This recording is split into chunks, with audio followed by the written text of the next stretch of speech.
Nós somos representantes do reino de Deus no reino das trevas. Porque, irmão, só existe dois povos na terra, com exceção de Israel, que é um povo especial, que é um povo que Deus vai tratar com eles na grande tribulação. Por enquanto o relógio de Deus está parado para a nação de Israel. Deus vai tirar um tempo para tratar com eles no período de 7 anos, conhecido como o período da grande tribulação. Tirando disso, existem dois povos na terra, que é justos e injustos.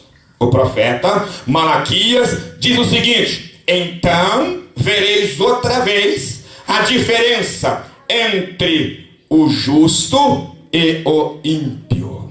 Há uma diferença entre um e entre o outro. E Deus então só vê esses dois tipos de povos. O que é que eu quero dizer com isso? Eu quero dizer com isso que a igreja são os justos. Nós somos justificados pela fé. Abra sua Bíblia em Romanos. Romanos capítulo 5. Capítulo 5 de Romanos. Deixa eu ver se é esse texto mesmo. Verso 1. Quem encontrou pode ler, por favor, para mim. Romanos 5, verso 1. Sendo, pois, justificado pela fé, temos paz com Deus por nosso Senhor Jesus Cristo. Sendo, pois, justificados pela fé. Escuta aqui, irmão. Significa dizer que nós éramos injustos como todos os outros são que ainda não encontraram Jesus. Mas em Jesus, pela fé, e diz o apóstolo São Paulo, ainda lê lá em Efésios, capítulo 2 e 18. Capítulo 2 e o versículo 8. Eu poderia citar, mas vamos ler a palavra de Deus. Capítulo 2, verso 8 da carta de Paulo aos Efésios. Que está escrito aí, pode ler. Por meio da fé, e isso não vem de vós, é dom de Deus. Olha aí, querido, primeiro Romanos 5 e primeiro de justificados pela fé.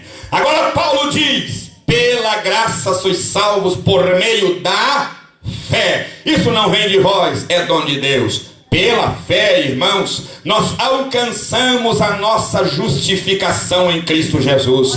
Em outras palavras, quando Deus olha dos céus e olha para mim, Ele vê um pecador tanto quanto aqueles que não têm Deus. Olha para você, vê um pecador miserável tanto quanto aqueles que não têm Deus. Mas quando Ele olha para dentro de nós, Ele vê o Filho dele, a herança dele, o representante dele. Aí Ele diz: foi justificado pelo meu Filho. Ele não vê os meus pecados, porque o sangue de Jesus Cristo já nos limpou e nos purificou e nos justificou.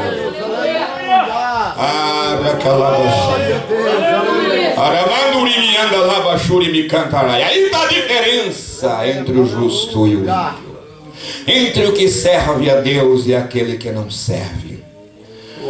Mas nós somos os representantes. Nós podemos dizer para o mundo: eu sou justificado em Cristo Jesus. Eu sou justificado. Alguém diz assim: não tem ninguém santo.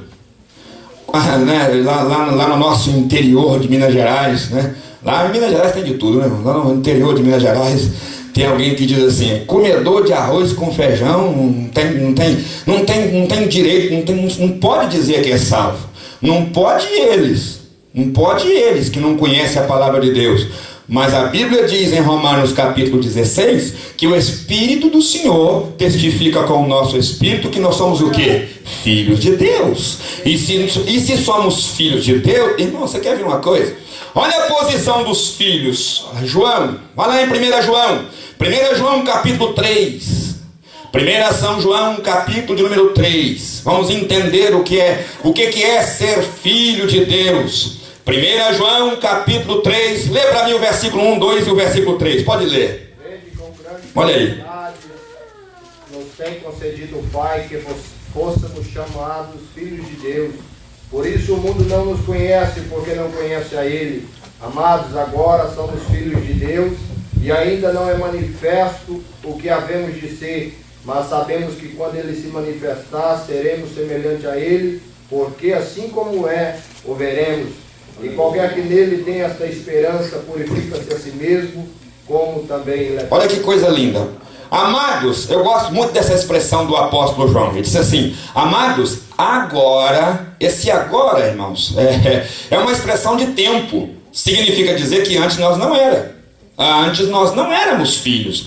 Agora somos filhos de Deus. Agora quando, irmãos? Agora por quê? Agora depois da cruz. Agora, depois que aceitamos Jesus como Salvador, ele disse: agora somos filhos de Deus. Significa dizer que aqueles que não aceitaram a Jesus, que não passaram pela cruz, não são filhos de Deus. Nem todos são filhos de Deus. E quantas pessoas estão enganadas? Acham, não, todo mundo é filho de Deus, todo mundo é filho de Deus.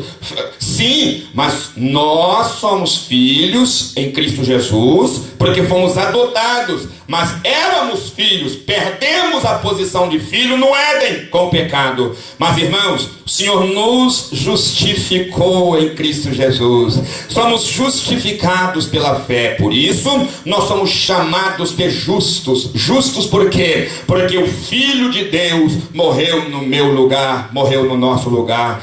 Pagou o nosso pecado e nos deu direito, quando ele rasgou o véu de alto a baixo, nos deu o direito de entrarmos na presença do Senhor. Assumimos a responsabilidade de fazermos a obra de Deus no campo do inimigo. E olha, irmãos, como nós somos afrontados por esse nosso inimigo. Quando nós... Abre a sua Bíblia lá em Neemias. Volta correndo lá, vamos abrir a Bíblia lá em Neemias. Olha, irmãos, eu estou vendo uma coisa muito grande, muito linda aqui na nossa igreja. Eu estou sentindo, eu estou vendo que o mover do Espírito está cada dia mais crescendo em torno de levantar homens e mulheres para ganhar almas para o reino de Deus. Eu estou percebendo que Deus está querendo fazer alguma coisa linda, nova, poderosa, que só Ele pode fazer. Aleluia. Mover do Espírito. Pastor nenhum, com toda a sua capacidade teológica, nem com toda essa sua condição, ele não tem condições de mover alguém para ganhar alma para Jesus. Isso é obra e graça do Espírito Santo de Deus. Isso é exclusivamente de Jeová. Nós falamos aqui domingo que um plantou, o outro regou, né? Paulo disse: eu plantei, Apolo regou, mas quem deu o crescimento é quem? É Jesus Cristo.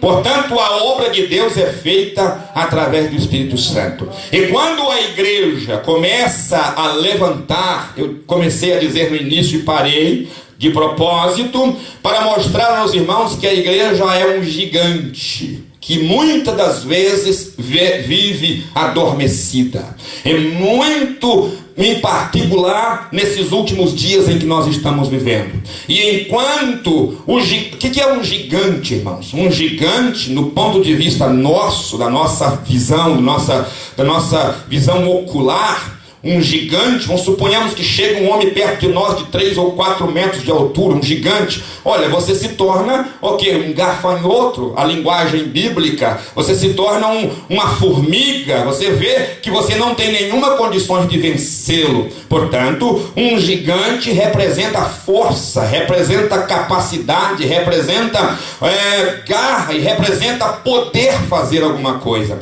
E a igreja, irmãos, deixa eu dizer uma coisa para os irmãos: não existe nada, nem ninguém mais poderoso, nenhuma instituição, nenhum país, nenhum governo, nenhuma nação mais poderosa do que a igreja do Senhor Jesus Cristo.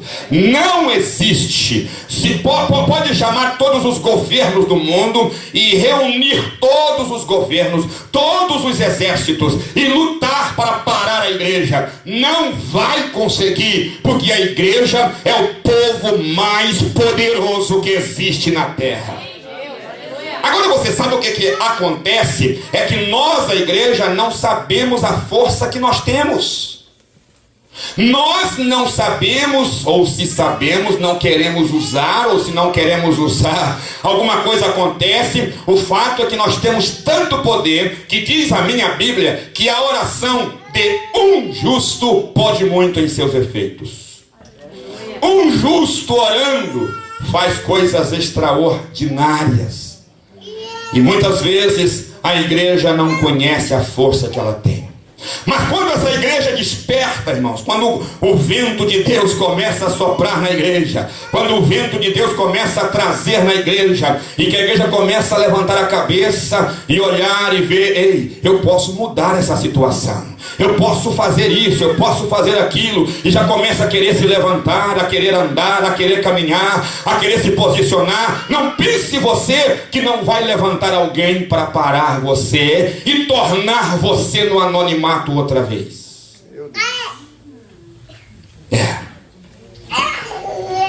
Irmãos, Deus tem uma mensagem muito grande para a igreja em Summerville. Por que não dizer para a igreja no mundo na atualidade? Nós estamos como quem abatidos nessas últimas horas. Nós, a igreja, estamos como quem não podemos nada, como os mesquinhos, como aqueles que não têm força, como os analfabetos, como os pequenos, como dizia Karl Marx, que dizia que nós somos a vergonha da sociedade. Vergonha é um ateísmo que não vale nada. A igreja é a nata da sociedade, somos os melhores dessa terra. Eu quero dizer para você, biblicamente falando, aleluia, Deus ainda não destruiu essa terra, é porque você está aqui orando. Por isso que Deus ainda não arrebentou com essa terra. Mas aqui, quando nós começamos a levantar para fazer a obra de Deus, Satanás manda os seus agentes. Vamos abrir a Bíblia? Você toca a Bíblia aberta em Neemias? Quando Neemias sai lá diante de Artaxerxes, vem para levantar os muros de Jerusalém, o verso 4, no verso 1 do capítulo 4. Olha aí o capítulo 4. Eu vou lendo, vocês vão me seguindo aí. Não precisa ler, só com os olhos. Capítulo 4.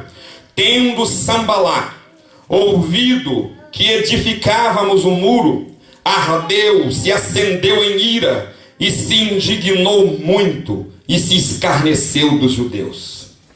A primeira coisa, irmãos, que o diabo trata de fazer, quando você fala assim, eu vou me levantar em oração, eu vou clamar ao Senhor, eu vou fazer a obra de Deus, ele começa a te criticar. Tobias, Sambalat, Gesem, e o pior, irmãos, o pior. Vocês querem ouvir a palavra de Deus, não querem? Amém? Amém? Vai pesar. Mas vocês querem ouvir? Você sabe aonde morava Tobias? Não, Carlos Marcelo. Sabe aonde era a casa de Tobias? Aonde ele morava? Quem sabe onde ele morava? Dentro da casa de Deus. Ele ficava hospedado nas repartições do templo. Lá estava Tobias. Ele não era judeu, mas um rei desviado colocou ele lá dentro. Quero dizer para você que dentro da igreja levanta alguém para poder esfriar a sua fé. Dentro da igreja, irmãos, eu não estou aqui para criticar, mas eu não vou levar para minha casa essa palavra que Deus colocou no meu coração. Sentado do seu lado existe alguém que vai levantar e dizer, isso é bobagem, para com isso, isso é meninice. Meninice, irmão, manda ele para o inferno em nome do Senhor Jesus Cristo, porque essa palavra é do diabo.